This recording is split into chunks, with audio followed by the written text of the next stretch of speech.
大家好，我係 Jack 啊。嗱，咁轉呢條片咧，就想同大家講講啦，點樣喺 DeFi 上面做 context engineering 啦，係啦。咁之前我哋其實都有 cover 過嘅，喺嗰個 Introduction to Agentic AI 啦，有講過咩叫 context engineering 啦，係啦。咁咧，我哋今轉咧會再 dive deep 少少，點樣去用 low code 嘅平台啦，例如 DeFi 啦，去做一個 context 嘅 engineering 啦，係啦。我哋會有一個 case study 係用一個 DeFi 官方出嘅 Deep Research Agent 啦，咁去做一個 study，睇睇人哋係點樣做呢件事啦。如果你第一次嚟呢個頻道，阿 Jack 係一位現職金融機構嘅 AI 工程師。喺呢度，我會分享一啲有關用 AI 提高生產力嘅實戰方法，令唔熟悉科技嘅普通人都可以變成輕鬆駕馭 AI 嘅 power user。如果你都想學下點用 AI 解放你嘅時間，記得 subscribe 呢個 channel 啦。咁呢度同大家溫書先啦。所謂嘅 context engineering 其實用翻人話講就係我想嗰個即係 given 一個 task 啦，個 agent 可以幫我做到最 optimum level，而且係用最即係 minimum 嘅 token 啊，minimum 嘅 overhead 去做呢件事啦。咁我哋要做嘅嘢其實就係將啱嘅 context 需要嘅 context pass 俾佢，唔需要嘅嘢咧就 remove 走佢啦。係啦，咁個寫法好多種啦。我哋可以 initially 幫佢寫好咗個 system prompt 啦 ，write context 啦。我哋可以 select context 啦，例如揀一啲啱嘅 tool 俾佢啦，俾一啲合適嘅工具佢咧，去抄低一啲即係memory 啦，例如我哋有個 short term memory 嘅 module 啦，或者一啲 long term memory 可以俾佢寫低即係一啲長期嘅需要記低嘅嘢啦，或者咧有啲 external 嘅 RAG 嘅 database 啦，可以俾佢去攞翻一啲 relevant 嘅 knowledge fit 落去個 context 去做作答嘅。咁亦都有 cover 過一啲 complex context 嘅 technique 啦。咁呢個就例如咧，可能去到5個10個 trace tree 咧，佢就做一次 compress。就做一個 summarization，令到個 token 咧可以即係慳翻，唔需要記低個成個 trace tree 啦，或者 trim down 一啲 irrelevant 嘅 token，令到咧佢一啲重要嘅資訊咧 cover 到入去就 OK 啦。咁我哋亦都 cover 咗一啲 isolation context 嘅方法啦，例如 multi agent 啦，唔同嘅 design pattern 啊，嗱嗰啲會再詳細同大家講嘅。咁啊，今轉咧純粹想試下咧，即係同大家講一講呢一個 case study 啊。我哋 DeFi 其實官方咧都有出咗一個叫 Deep Research 嘅 chatbot 啦，咁啊俾大家去參考啦。咁我哋會用呢個做一個 case study 睇睇人哋係點樣做啦。係一個 local platform 咧，因為我哋寫曲我哋就所有即係 memory 層面我哋可以扭啊，可以做到好多嘢啦。咁去 local 嘅 platform 咧，大家其實操作空間係少啲，但係都係有啲位咧，其實可以做好少少，令到咧你嗰個 bot 咧個 performance 好啲嘅。好啦，嚟到咧 DeFi 嘅畫面咧，我哋喺上面咧就撳翻 Explorer 先。係啦，咁 Explorer 呢度咧就有咧一啲 DeFi 自己出嘅 template 啦。我哋揾一樣嘢叫 research， 又單一個叫 research agent process flow， 就咁 use 呢個 template OK 啦。咁打開咗之後咧，大家就應該會見到咧一個咧係DeFi 自己出嘅一個 Deep Research Agent 啊。咁佢有晒 paper 咧去講其實每個 component 去做啲乜嘢啦。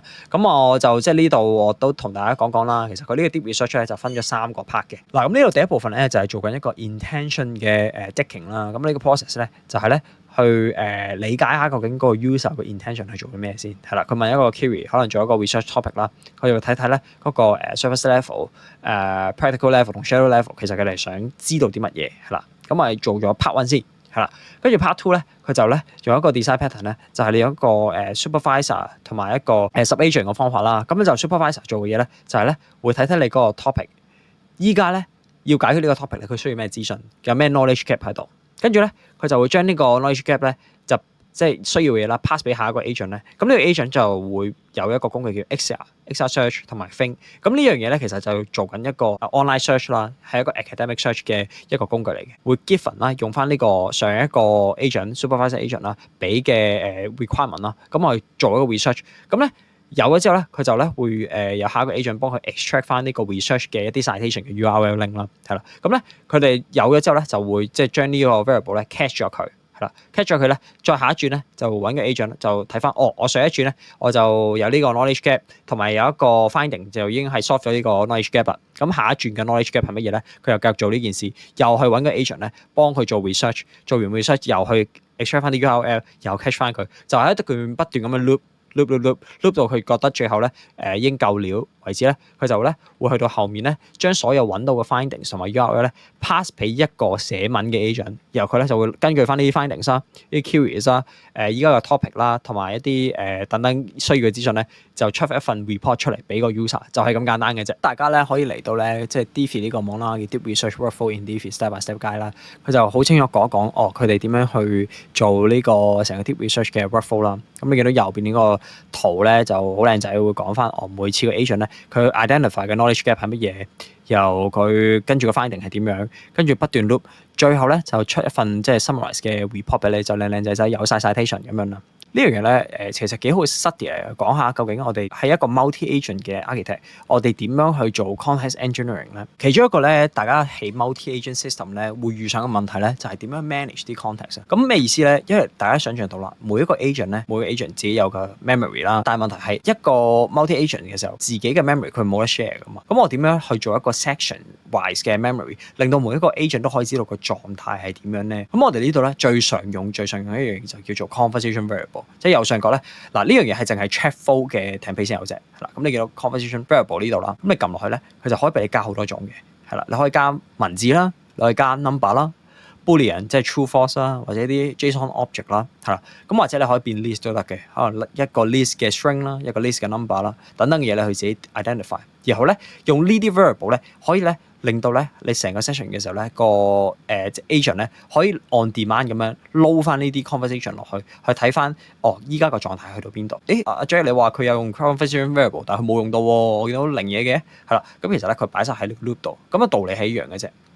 你可以 initialize 咗咧一啲 findings 啊，一啲 execute 咗嘅 query 啦，咁啊做一個 list 嘅 string 啦，係啦，咁啊不斷咧做 research 嘅時候就喺度 append 翻落去。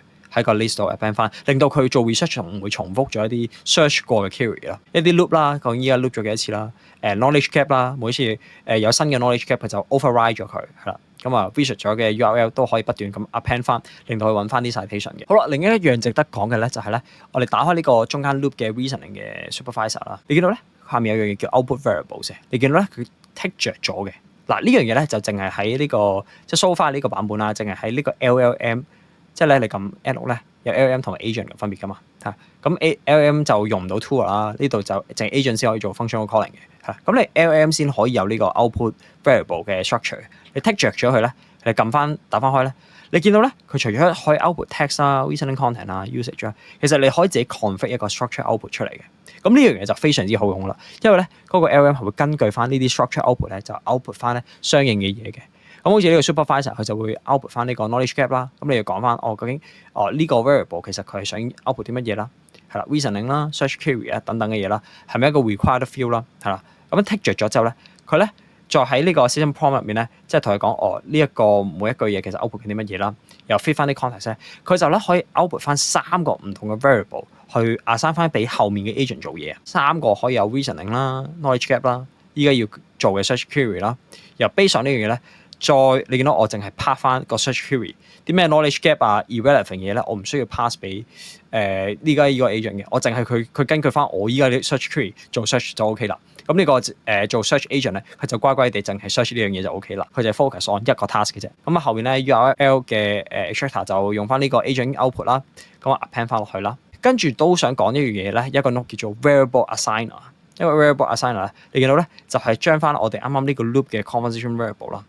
execute query， 佢就可以 append 翻，即係接翻咧我啱啱對上呢個 search query 落去，咁我去100%呢個 query 已經 search 過啦 ，finding 啦就可以將翻呢個 research 嘅 assistant 啦嘅 output 咧咁啊 pass 翻落去 append 翻落去，咁啊接住，咁你 finding 就越嚟越長啦，係啦，然後咧到最後咧你見到啦呢個 visit URLs 啦，係啦，咁就係一個呢個 URL extractor 嘅 URL 咧就係咁樣 extend 落去，咁所以呢個 variable assigner 咧係非常之有用嘅，你不斷即係你可以喺個 loop 嘅層面去append 一啲 loop 嘅 variable 啦，亦都可以喺 conversation 嘅層面咧去 update 翻你嗰個 conversation variable 嘅。咁大家一定要善用呢個超有用嘅 variable assigner。最後呢個 finalize 嘅 summarizer，佢點樣用翻呢個 loop 嘅 finding 咧？其實你都係見到啦，佢嘅 system prompt 咧喺呢度咧，純粹係 slash， 咁啊可以即刻 get 翻咧呢個 loop 入面咧做過所有嘢之後咧，佢嘅 findings 啦、execute 嘅 query 係乜嘢啦，同埋 visit 個 URL 咧，全部咧就咁可以揀翻晒出嚟啦。咁咧，佢連工具都唔使用啊！你見到呢個係一個最普通嘅 LM 啦，都唔係 agent 嚟嘅，佢就淨係睇住呢個 findings，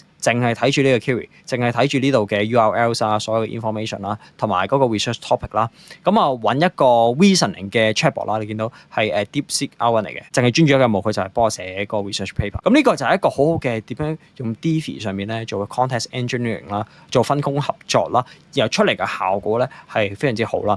係啦，咁大家可以即係參考下原來單呢個 template 落嚟啦，跟住咧由頭試下起一次嚇。你起完一次咧，你就明白啦點樣去 leverage 呢度 conversation variable 啦、loop variable 啊，點樣用呢個 variable assigner 啦，其實就可以做到一個Divi 即係 low-code level 嘅一個 context engineering。而呢樣嘢咧出奇地個效果非常之好嘅，係啦。咁大家可以研究下，有問題再喺留言入面問我。咁我Jack 係咁先啦，拜拜。